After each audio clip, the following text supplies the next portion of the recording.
Hello everybody, welcome back to IB biology classes. आज का हमारा टॉपिक रहेगा डिटर्मिनेंट्स और एपिटोप्स। एपिटोप होते क्या हैं? आपने दो वर्ड सुने होंगे, epitope and paratope. Epitope is a part of antigen which is recognised by antibody. जैसे हम बात करें कि ये एंटीबॉडी है और इस एंटीबॉडी, जैसे कि ये कोई एंटीजन है और इस एंटीजन का जो पार्ट रिकॉग्नाइज किया जाएगा एंटीबॉडी से वो कहलाएगा एपिटोप, और एंटीबॉडी का जो पार्ट रिकॉग्नाइज करेगा एंटीजन को वो कहा जाएगा paratope.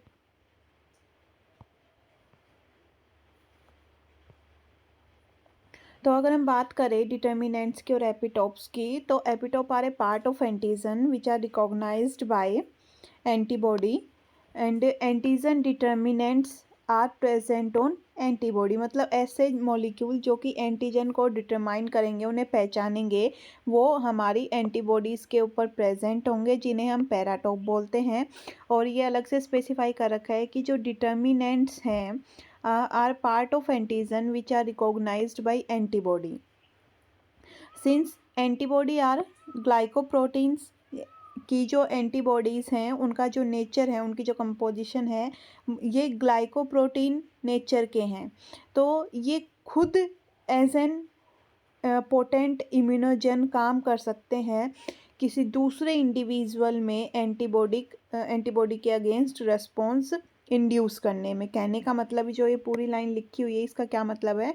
Since antibodies are glycoprotein they can themselves function as potent immunogen to induce an antibodic response. मतलब एक स्पीसीज़ का जो जैसे एक इंडिविजुअल है, हमने क्या किया, उस स्पीसीज़ के एंटीबॉडी को दूसरी स्पीसीज़ में इंजेक्ट कर दिया, तो हमारे लिए तो वो एंटीबॉडी है, लेकिन जब दूसरी स्पीसीज़ में हमने उस एंटीबॉडी को डाला तो वो एंटीबॉडी जाके एज एन एंटीजन काम करेगी और उस एंटीजन के अगेंस्ट, उस एंटीबॉडी के अगेंस्ट एंटीबॉडी या फिर एंटीजेनिक एंटीबॉडी की फॉर्मेशन होगी। अब जो दूसरे इंडिविजुअल में, दूसरे स्पीसीज़ में ये जो एंटीबॉडी बनी है, ये इन्हें हम एज एन टूल ले सकते हैं, इनका हम यूज़ कर सकते हैं for the study of B cell development and for humoral immune response. तो ये जो एंटीबॉडीज़ बनी है, एंटीबॉडी बनी है, इनका हम यूज़ ले सकते हैं बी सेल डेवलपमेंट में और ह्यूमरल इम्यून रेस्पॉन्स में को स्टडी करने के लिए। जो एंटीजेनिक डिटर्मिनेंट है जो कि प्रेजेंट है इम्यूनोग्लोबिन मॉलिक्यूल के ऊपर, उन्हें हम 3 कैटेगरी में डिवाइड करते हैं, जो कि which are located at characteristic portion of molecule. कि कुछ जो एंटीजेनिक डिटर्मिनेंट हैं, जैसे कि आइसोटाइपिक है, लोटाइपिक एंड आइडियोटाइपिक, 3 कैटेगरी हैं। इनके की पोजीशन भी इनकी डिटरमाइंड है।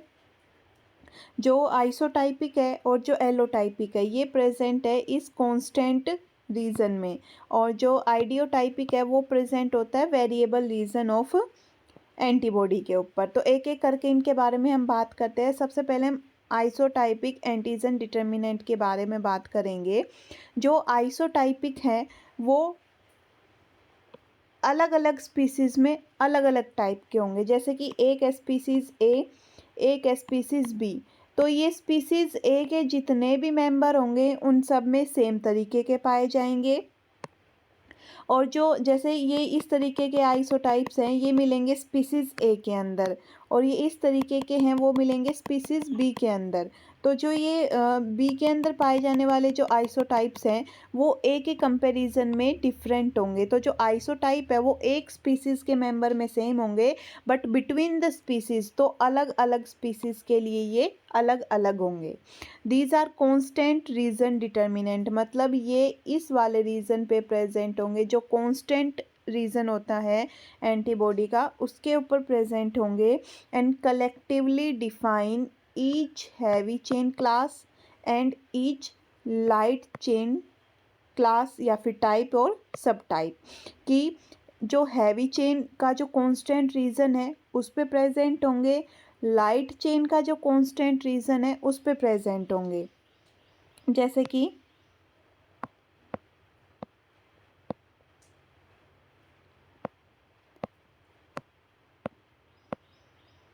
ये इस तरीके से, जो ये वाला पार्ट है ये है वेरिएबल पार्ट, और जो ग्रीन कलर में मैंने बनाया है ये है कांस्टेंट रीजन। ये है हैवी चेन का कांस्टेंट रीजन और ये है लाइट चेन का कांस्टेंट रीजन। तो इन हैवी चेन के कांस्टेंट रीजन पे और जो लाइट चेन का जो कांस्टेंट रीजन है, इनके ऊपर अलग अलग तरीके के ये आइसोटाइप प्रेजेंट होंगे, और इस अलग अलग तरीके के आइसोटाइप के प्रेजेंट होने की वजह से ही यहाँ पर अलग अलग तरीके की हमें जो एंटीबॉडीज़ हैं उनके सब टाइप देखने को मिलेंगे। हर एक जो आइसोटाइप है वो एनकोड मिलता है एक सेपरेट तरीके के कांस्टेंट रीजन जीन से, और जो एक कांस्टेंट रीजन जीन है, इस कांस्टेंट रीजन जीन के अंदर ये मल्टीपल जीन्स को इंक्लूड करता है। कि ऐसा नहीं कि एक जीन है, बहुत सारे मल्टीपल जीन हो सकते हैं, लेकिन एक स्पीसीज़ के अंदर ये सेम तरीके के होंगे। जितने भी स्पीसीज़ के मेंबर हैं उनके अंदर ये सेम तरीके के मिलेंगे। हाँ, अलग अलग स्पीसीज़ के लिए जो कांस्टेंट रीजन को कोड करने वाले जीन है वो अलग अलग होंगे। तो जो एक स्पीसीज़ के इंडिविजुअल हैं उनके जैसे ह्यूमन होमोसेपियन सेपियन है, उनके अंदर जो एंटीबॉडीज़ हैं उनके कांस्टेंट रीजन को डिटरमाइन करने वाले जो जीन्स हैं वो सेम मिलेंगे। लेकिन ह्यूमन एंड गोरिल्ला की हम बात करें और ओरंगुटन की बात करें तो उनके अंदर ये जीन्स अलग अलग होंगे। ज़्यादा डिसिमिलैरिटी नहीं मिलेगी, लेकिन थोड़ी बहुत डिसिमिलैरिटी मिलेंगी एनकोड करने वाले जीन्स में। Within a species each normal individual will express all isotype in the serum. कि एक स्पीसीज के जितने भी नॉर्मल इंडिविजुअल होंगे उनके अंदर सभी तरीके के सेम आइसोटाइप एक्सप्रेस किए जाएंगे। जैसे हम ह्यूमन के अंदर बात करें तो ह्यूमन के अंदर 5 तरीके के ये इम्यूनोग्लोबिन्स प्रेजेंट होते हैं, A D E G M. तो इन although these are different in structure and function, but the antigen determinants which are present on IgA, IgD, IgE, IgG and IgM, all antigenic determinants which are present on these immunoglobulins will be similar and are encoded by with same kind of genes। तो ये जितने भी antibodies हैं human की, इनका structure अलग है, इनका फंक्शन अलग है, बट इनके ऊपर जो एंटीजेनिक डिटर्मिनेंट है वो सेम तरीके के मिलेंगे। मतलब कि फॉर एग्जांपल हमने लिया आईजीए के ऊपर जो डिटर्मिनेंट है वो सभी ह्यूमन की स्पीसीज़ में एक जैसे होंगे और एनकोड किए जाएंगे with same kind of gene. IgD के ऊपर जो एंटीजेनिक डिटर्मिनेंट होंगे वो सभी ह्यूमन में सेम तरीके के होंगे। आईजीई के ऊपर जो एंटीजेनिक डिटर्मिनेंट होंगे जिनकी वजह से उनकी सब क्लास बनेगी वो भी सेम तरीके के होंगे। आईजीजी के अपने तरीके के होंगे और आईजीएम के ऊपर अपने टाइप के होंगे। कहने का मतलब कि इनके ऊपर जो different kind of antigenic determinant हैं, इनके खुद के स्पेसिफिक जो एंटीजेनिक डिटर्मिनेंट हैं वो सेम तरीके के मिलेंगे in case of all human या फिर in case of A same species member. Different species inherit different constant region. की अलग अलग स्पीसीज हैं उनके अंदर अलग अलग कांस्टेंट रीजन मिलेगा और उन कांस्टेंट रीजन को बनाने वाले अलग अलग जीन मिलेंगे, इसलिए उनके अलग अलग आइसोटाइप मिलेंगे। तो जो जीन्स हैं उन अलग जीन होने की वजह से अलग तरीके का कांस्टेंट रीजन मिलेगा, उसकी वजह से अलग तरीके के आइसोटाइप मिलेंगे। जैसे कि ये एक स्पीसीज है ए, इसके सारे इंडिविजुअल हैं, इन इंडिविजुअल के अंदर सेम काइंड ऑफ आइसोटाइप मिलेगा which are encoded by same kind of genes. ये है स्पीसीज बी, इसके अंदर सेम तरीके के आइसोटाइप मिलेंगे which are encoded by same kind of gene. But if we compare between these two species A and species B, these two species have two different kind of isotype। Mean to say कि जो ये दोनों species हैं इन दोनों species के अंदर अलग अलग तरीके के आइसोटाइप मिलेंगे, क्योंकि इनका जो जेनेटिक कंपोजिशन है वो अलग मिलेगा। एनकोड करने वाले जीन्स अलग हैं, इसलिए अलग तरीके के आइसोटाइप हैं। Therefore, when an antibody from one species is injected into another species, it will cause immunogenic response। क्यों?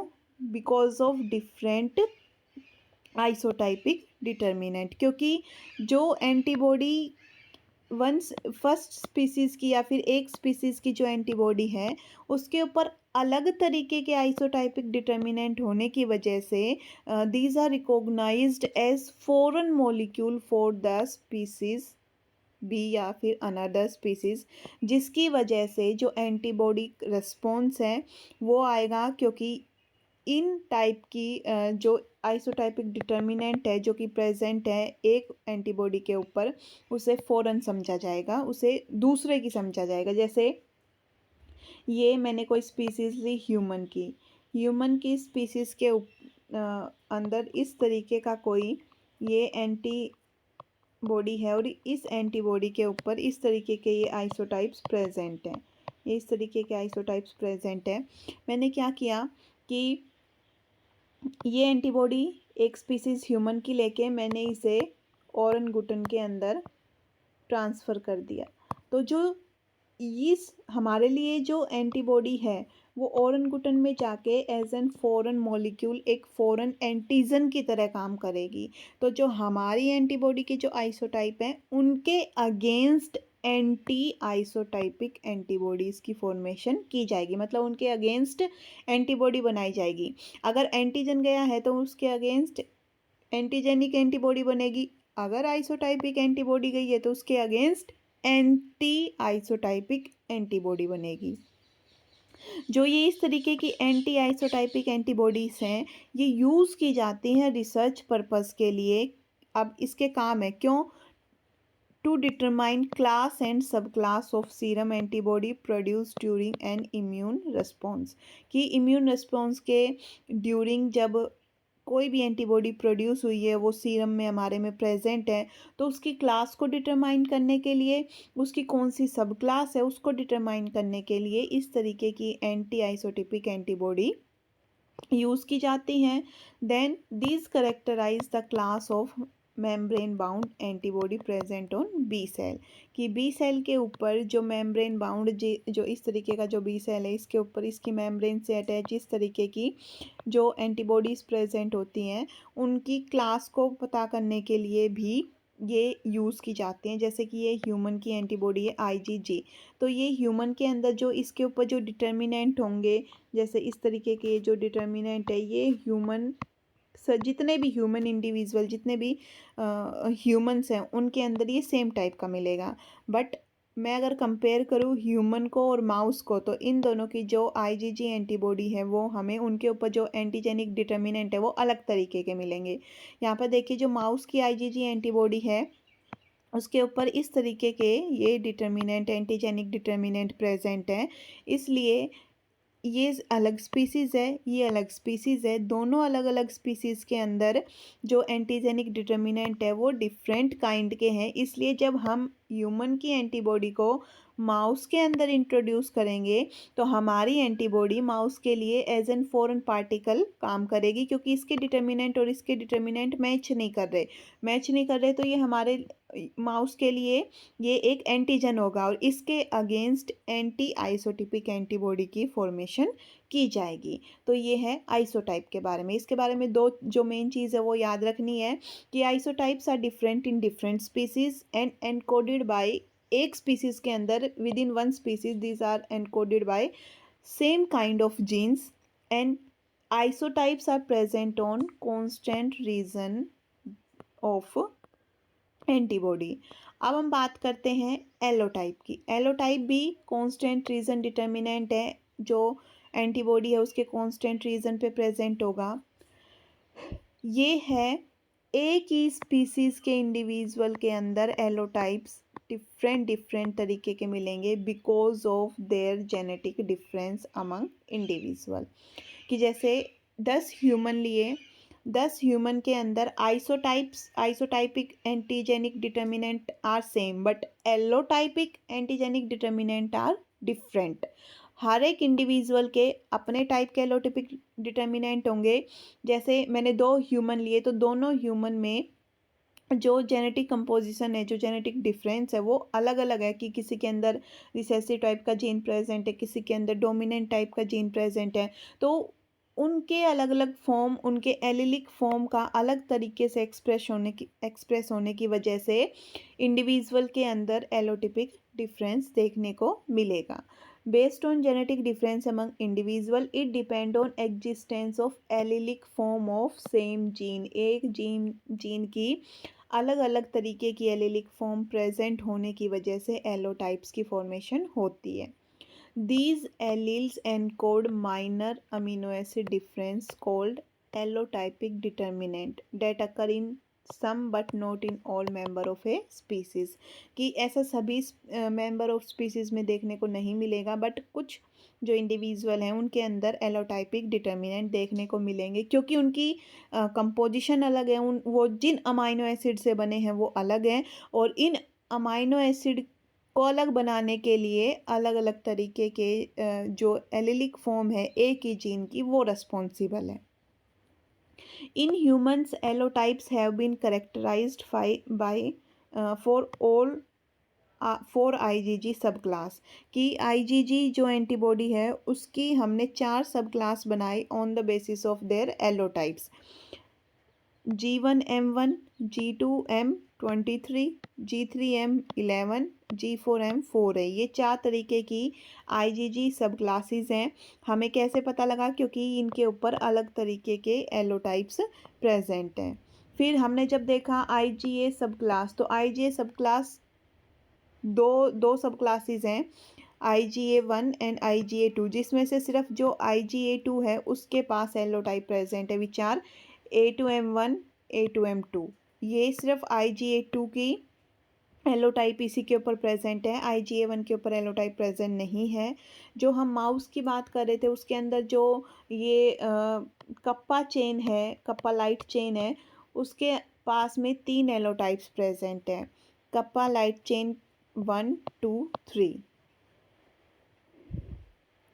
अब जितने भी हमने ये डिफरेंस देखे हैं कि ये इस तरीके के, यहाँ पर जी की सब क्लासेस है, ए की सब क्लासेस हैं, कप्पा लाइट चेन की जो सब क्लासेस हैं, एलोटिपिक डिटर्मिनेंट्स की वजह से ये हुआ है, क्योंकि इन एलोटिपिक डिटर्मिनेंट ये रिप्रेजेंट करते हैं different kind of amino acid, और ज़्यादा नहीं, सिर्फ 1 से 4 की, एक भी हो सकता है, 2 अलग अमाइनो एसिड भी हो सकते हैं, 3 अलग अमाइनो एसिड भी हो सकते हैं, 4 अलग अमाइनो एसिड भी हो सकते हैं, बट 4 से ज़्यादा नहीं। मिनिमम 1 एंड मैक्सिमम 4, 1 से 4 अमीनो एसिड का डिफरेंस होगा, which are encoded by different alleles. तो भाई अलग अलग अमाइनो एसिड है तो अलग अलग एलील ही ने कोड करेंगे। अब जो एंटीबॉडी है इन एलोटिपिक डिटर्मिनेंट्स के लिए वो प्रोड्यूस की जा सकती हैं कैसे? कि मैं क्या करूं कि एक स्पीसीज़ के 1 मेंबर का एंटीबॉडी लूं, उसे इंजेक्ट कर दूं उसी स्पीसीज़ के दूसरे मेंबर में, जिसकी वजह से एंटीबॉडी की एंटी एलोटिपिक एंटीबॉडी की फॉर्मेशन होगी। क्यों? क्योंकि जो ये दूसरा मेंबर है ना, इसके पास अलग तरीके के एलोटिपिक डिटर्मिनेंट्स हैं, इससे अलग हैं। फिर जो एंटीबॉडी है एलोटिपिक डिटर्मिनेंट के लिए, वो दूसरे तरीके से हम कैसे प्रोड्यूस कर सकते हैं? These are produce by mother during pregnancy. कैसे? कि जो फीटस है, फीटस का जो जेनेटिक कंपोजिशन है वो मैटरनल और पैटर्नल दोनों से आया है, मदर से एंड फादर से, दोनों साइड से आया है। तो जो मदर के एलोटिपिक डिटर्मिनेंट है वो फादर के एलोटिपिक डिटर्मिनेंट से कम अलग हो सकते हैं, डिफरेंट हो सकते हैं। तो फीटस के अंदर तो दोनों साइड से एलोटोपिक डिटर्मिनेंट्स आए हैं, दोनों टाइप साइड से जीन आए हैं इन्हें एनकोड करने के लिए। इसलिए जो फीटस है जिसके अंदर पैटर्नल साइड से डिफरेंट काइंड ऑफ जीन आते हैं एलोटिपिक डिटर्मिनेंट को एनकोड करने के लिए, उनकी जो मदर है वो मदर उनके अगेंस्ट एंटीबॉडी की फॉर्मेशन करती है। जैसे एंटी RH फैक्टर एंटीबॉडी होती हैं। इसके अलावा हम एंटीबॉडीज़ को जो कि एलोटिपिक डिटर्मिनेंट्स के अगेंस्ट प्रोड्यूस की जा सकती हैं, उन्हें हम ब्लड ट्रांसफ्यूज़न के थ्रू भी प्रोड्यूस करवा सकते हैं। तो 3 तरीके हैं, ब्लड ट्रांसफ्यूज़न, दूसरे मेंबर की बॉडी में ट्रांसफ़र, और मदर के थ्रू। एलोटिपिक डिटर्मिनेंट्स अगर हम देखें माउस की IgG एंटीबॉडी के ऊपर, तो ये IG1 है, ये IG1 एक ही माउस जिसकी 2 अलग-अलग स्ट्रेन है, उनके अंदर आईजीजी एंटीबॉडी के ऊपर अलग-अलग तरीके के एलोट्रोपिक डिटर्मिनेंट्स हैं। हम बात करें सिर्फ़ कांस्टेंट रीज़न की, क्योंकि ये कांस्टेंट रीज़न में ही पाया जाता है, तो ये इस टाइप के ये वाला सेम है। बट यहाँ पर देखिए ये इस शेप में है, ये इस शेप में है। देन इनकी भी शेप डिफरेंट है। बाकी ज़्यादातर जो डिटर्मिनेंट है वो सेम है, बट कुछ डिटर्मिनेंट अलग-अलग है, जिसकी वजह से अलग-अलग टाइप के एंटीबॉडी की फॉर्मेशन होगी। आइडियोटाइप्स अगर हम बात करें, तीसरे टाइप का एंटीजेनिक डिटर्मिनेंट, ये प्रेज़ेंट होता है ऑन वेरिएबल रीज़न। ये वेरिएबल हैवी चेन पे प्रेजेंट होगा और वेरिएबल लाइट चेन पे प्रेजेंट होगा। जो बाकी दो हमने पढ़े वो कहाँ कांस्टेंट रीजन ऑफ एंटीबॉडी पे प्रेजेंट है, बट जो आइडियोटाइप है वो वेरिएबल रीजन पे प्रेजेंट है, हैवी चेन का वेरिएबल रीजन और लाइट चेन का वेरिएबल रीजन। किसकी वजह से? Because of there unique amino acid sequence. The unique amino acid sequence of variable heavy chain and variable light chain domain of a given antibody can function not only as an antigen binding site. कि यहाँ पर variable मतलब अलग अलग तरीके के amino acid sequence होने की वजह से ये एंटीजन बाइंडिंग साइट की तरह तो काम करती हैं, बट इसके अलावा also act as an antigenic determinant. Ideotypic determinant arises from the sequence of heavy and light chain variable region। अभी हमने इसके बारे में बात की। हर एक जो इंडिविजुअल एंटीजेनिक डिटर्मिनेंट है वेरिएबल रीजन का, उसे हम क्या बोलते हैं? आइडियोटाइप्स बोलते हैं। ये पूरे ये जितने भी कहे जाएंगे उन सब को आइडियोटाइप कहेंगे। कुछ केसेस के अंदर जो आइडियोटाइप है वो एक्चुअल एंटीजन बाइंडिंग साइट भी हो सकती है, कि जो रियल बाइंडिंग साइट है वो आइडियोटाइप हो सकती है, बट कुछ के अंदर इस एंटीजेनिक बाइंडिंग साइट के बाहर जो रीज़न है, वेरिएबल रीज़न है, उसकी सीक्वेंस भी आइडियोटाइप की तरह हो सकती है। अब देखिए जितने भी तरीके के आइडियोटाइप्स मिलते हैं एक एंटी बॉडी के ऊपर, मल्टीपल टाइप के आइडियोटाइप मिल सकते हैं। एक आइडियोटाइप की अगर मैं बात करूँ तो उसको बोलते हैं आइडियोटोप। ये एक आइडियोटोप, ये एक आइडियोटोप, ये एक आइडियोटोप, और इनके सम को, इनको टोटल मिला के आइडियोटाइप बोला जाता है। तो जब मैं एक बोलूँ आइडियोटोप, और जब कलेक्टिव फॉर्म में बोलूँ तो आइडियोटाइप। कोई भी एक इंडिविजुअल है, उस एक इंडिविजुअल की जो क्लोनल बी सेल हैं, कि जो एक जैसी दिखने वाली, एक जैसे फंक्शन वाली क्लोन बी सेल की क्लोन, कि जितनी भी क्लोनल बी सेल होंगी वो जो एंटीबॉडी प्रोड्यूस करेंगी उनके पास सेम तरीके के आइडियोटाइप मिलेंगे।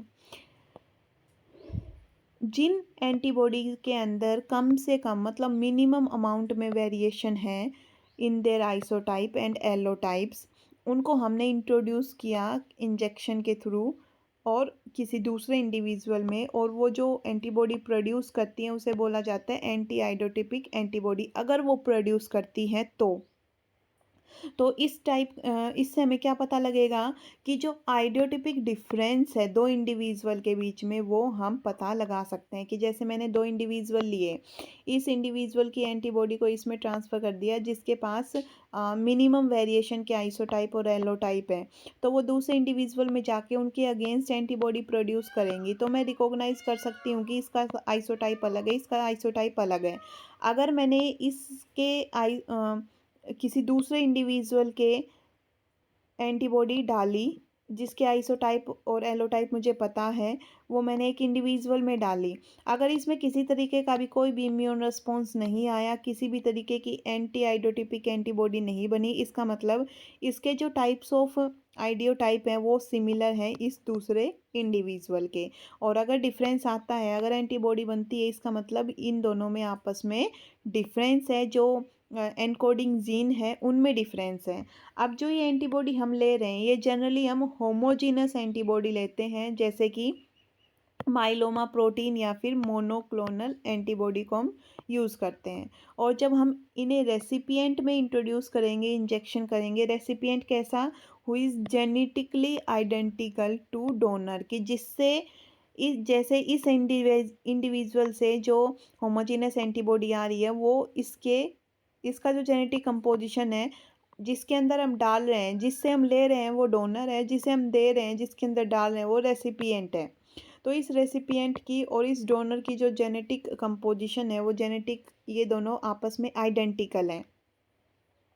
तो जो हमने ये मोनोक्लोनल एंटीबॉडी या माइलोमा प्रोटीन की जो एंटीबॉडी डाली, उनकी वजह से फॉर्मेशन हुई एंटी आइडियोटाइपिक एंटीबॉडी की अगेंस्ट आइडियोटाइपिक डिटर्मिनेंट। इसका मतलब हमें पता लगा कि इन दोनों इंडिविजुअल का जेनेटिक कंपोजिशन तो सेम है, जेनेटिकली आइडेंटिकल है, बट फिर भी इनका जो आइडियोटाइप है एंटीबॉडी के ऊपर प्रेजेंट वो अलग अलग है। इस वजह से ही रेसिपिएंट के अंदर एंटी आइडियोटाइपिक एंटीबॉडी की फॉर्मेशन हुई है। ये थे डिटर्मिनेंट, और ये सारी चीज़ें जो क्यूबे की बुक है उसमें से मैंने पढ़ के बनाई हैं, उसके नोट्स हैं ये।